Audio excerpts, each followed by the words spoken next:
বিগত পর্বে কিন্তু আমরা প্রজেক্টটা শেষ করে ফেলেছিলাম, কিন্তু আসলে শেষ হয়েও শেষ হচ্ছে না, কারণ আমরা এখানে আরো কিছু কাজ বাকি রেখেছিলাম যে সম্পর্কে আমরা শুরুতেই বলেছিলাম যে আলোচনা করব। যেমন আমরা এই যে লাস্টের যে বর্ডারটা রয়েছে, এখানে লাস্টে একটা বর্ডার রয়েছে, এইগুলো কিভাবে আসলে রিমুভ করতে পারি, এবং দেখা যাচ্ছে যে এই যে এখানে একটা বাটন রয়েছে, সেখানে আমরা এরকম মাউস নিয়ে গেলে কালার কিভাবে পরিবর্তন করা যায় ব্যাকগ্রাউন্ডের, এই বিষয়গুলো এখন দেখব।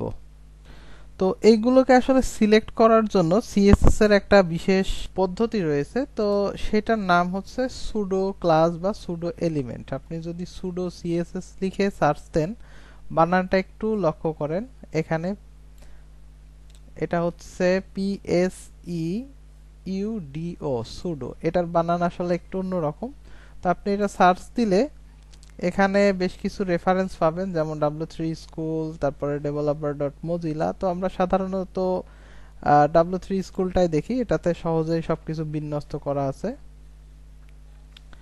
তো এখানে দেখতে পাচ্ছেন কি বলছে, যে pseudo class is used to define a special state of an element, অর্থাৎ কোনো এলিমেন্টের একটা স্পেশাল অবস্থা এটা বোঝানোর জন্যই মূলত এটা ব্যবহার করা হয়।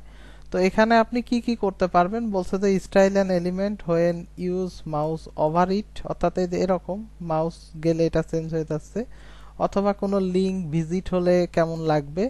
যেমন আমরা একটু আগে কিন্তু গুগলে একটা সার্চ দিয়েছিলাম, এখানে আমি যদি একটু যাই, তো এখানে একটু দেখবেন যে এই যে কয়েকটা লিঙ্ক এখানে যে কালার রয়েছে, এইগুলোর কালার কিন্তু তার থেকে একটু আলাদা। আমি একটু জুম ইন করতেছি, কারণ আমি কিন্তু এই লিঙ্কগুলোতে প্রবেশ করেছি, যার কারণে এটার কালারটা পরিবর্তন হয়ে গেছে, এটা ভিজিটেড হিসেবে।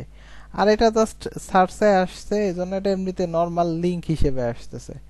তো এই যে এই পরিবর্তনগুলো আসলে কিভাবে করা হয়, এই জিনিসগুলো বুঝতে হলে আমাদের আসলে বুঝতে হবে সুডো ক্লাস এবং সুডো এলিমেন্ট, দুইটা বিষয় এখানে রয়েছে। তো এখানে দেখেন এটা বলছে যে অ্যাঙ্কর সুডো ক্লাসেস, অর্থাৎ এ যে আমরা ব্যবহার করি অ্যাঙ্করিং এর জন্য বা লিঙ্কিং করার জন্য। তো এক্ষেত্রে এই যে এ, তারপরে একটা দেখেন কোলন চিহ্ন দিয়ে এখানে দেয়া হচ্ছে লিঙ্ক, অর্থাৎ এই যে এই টাইপের যে বিষয়গুলো এখানে দেখতে পাচ্ছেন, যেগুলোতে আমরা এখনো প্রবেশ করিনি, এগুলো এখন নরমালি লিঙ্ক হিসেবে আসলে লিঙ্ক অবস্থায় আছে। অর্থাৎ বলতে পারি যে এই এলিমেন্টের বর্তমান অবস্থা লিঙ্ক। আর এটা যখন আমরা ক্লিক করতেছি তখন এটার অবস্থাটা পরিবর্তন হয়ে যাচ্ছে, অর্থাৎ আমরা এটা ভিজিট করে আসছি, তো তার সেজন্য এটার অবস্থা হয়ে যায় ভিজিটেড।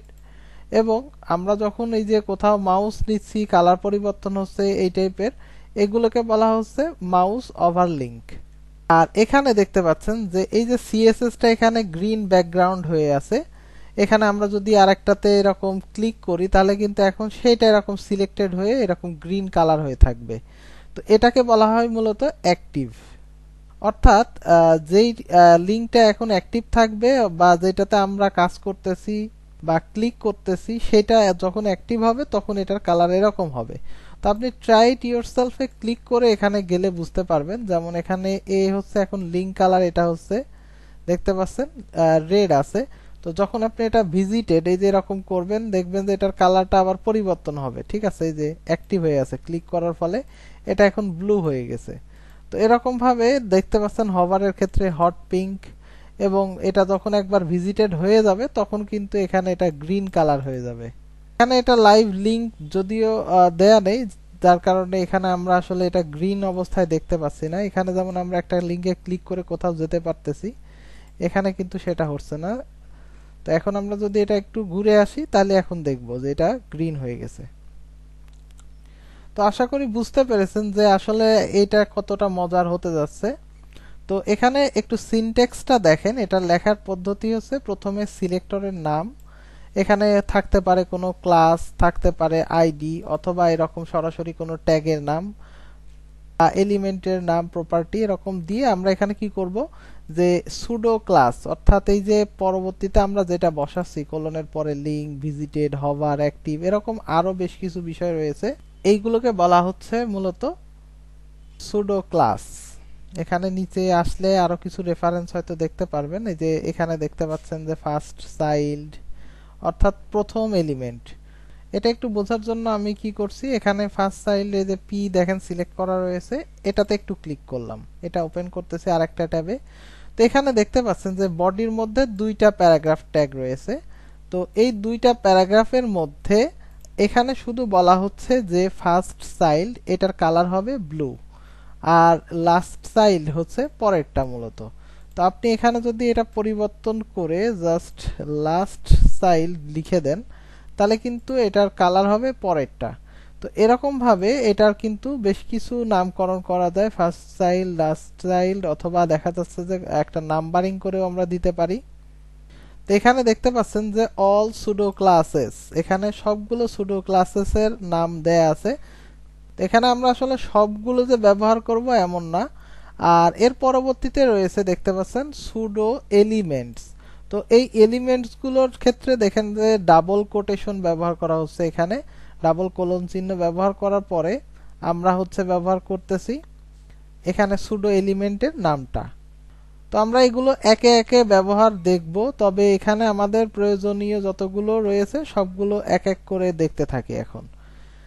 তো শুরুতেই আমরা যদি এখানে লক্ষ্য করি যে আমাদের এই যে মেনু রয়েছে, এই মেনুর লাস্টে রয়েছে একটা দাগ। তো এটাকে আমরা কিভাবে সিলেক্ট করতে পারি, একটু আমি এটাকে ইন্সপেক্ট করছি, এটা একটু জুম করে নেই। তো এখানে দেখতে পাচ্ছেন যে আমরা হচ্ছে একটা বর্ডার দিয়েছি এলআই তে, মেনু এরিয়ার এলআই তে একটা বর্ডার দেয়া রয়েছে রাইট সাইডে।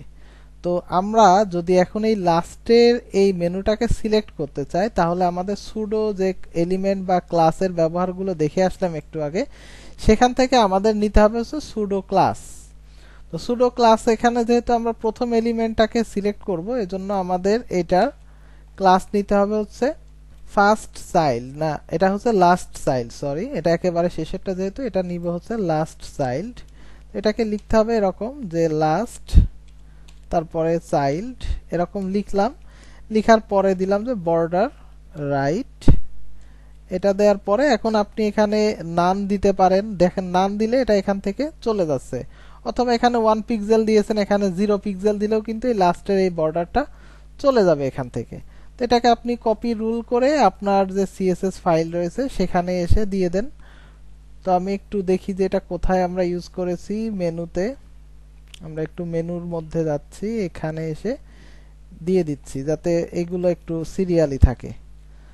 এখন আমাদের কিন্তু এখানে একটু দেখলে দেখবো যে আমাদের এখানে আর এই বর্ডারটা নেই। ঠিক একইভাবে আমরা যদি এই যে সাইড বারের এই লাস্টের মেনুটাকে সিলেক্ট করতে চাই, আমরা কিন্তু একইভাবে করতে পারবো।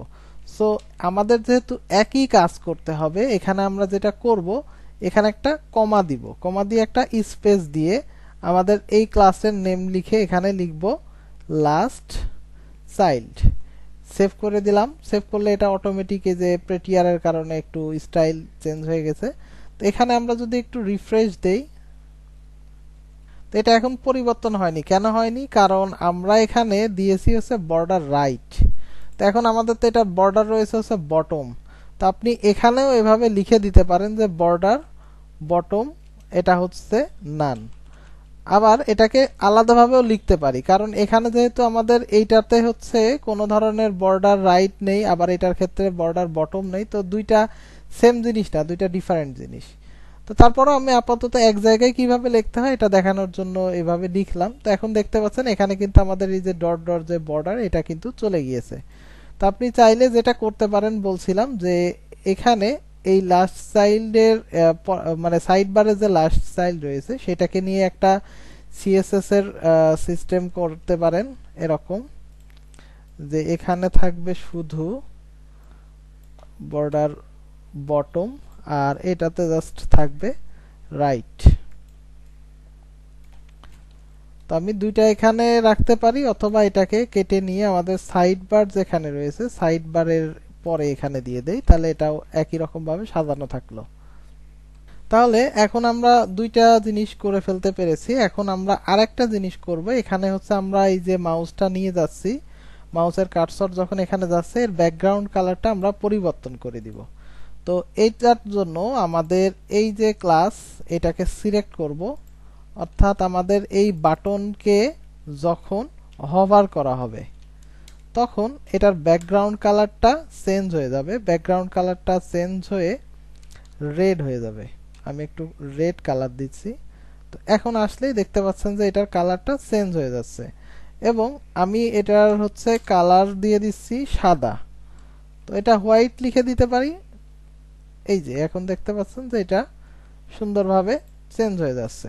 তো এটা আরো কিভাবে স্মুথলি করা যায় এই বিষয় সম্পর্কে আমরা পরে আলোচনা করব, তবে এখন শুধুমাত্র একটু একটা সিএসএস এর প্রপার্টি এখানে ব্যবহার করে দেখায়, যার মাধ্যমে এটাকে খুব আস্তে করে সুন্দরভাবে নিয়ে আসা সম্ভব।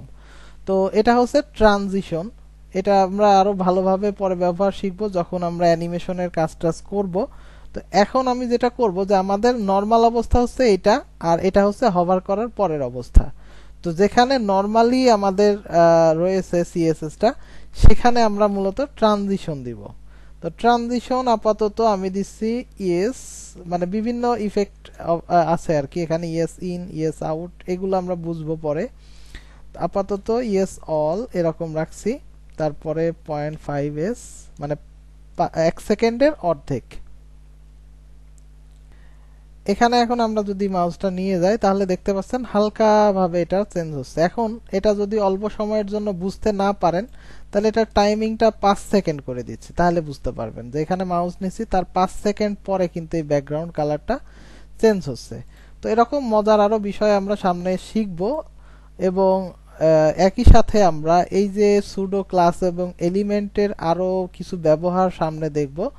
সে পর্যন্ত সবাই এটা প্র্যাকটিস করতে থাকেন, আর আমি তার মধ্যে এটা একটু এখানে এসে সেভ করে দিচ্ছি। ওকে, আমাদের এটা দিতে হবে হচ্ছে বাটন রয়েছে এখানে, হিরো কন্টেন্টের বাটন, আর এইটা হচ্ছে তার হভারের ইফেক্ট।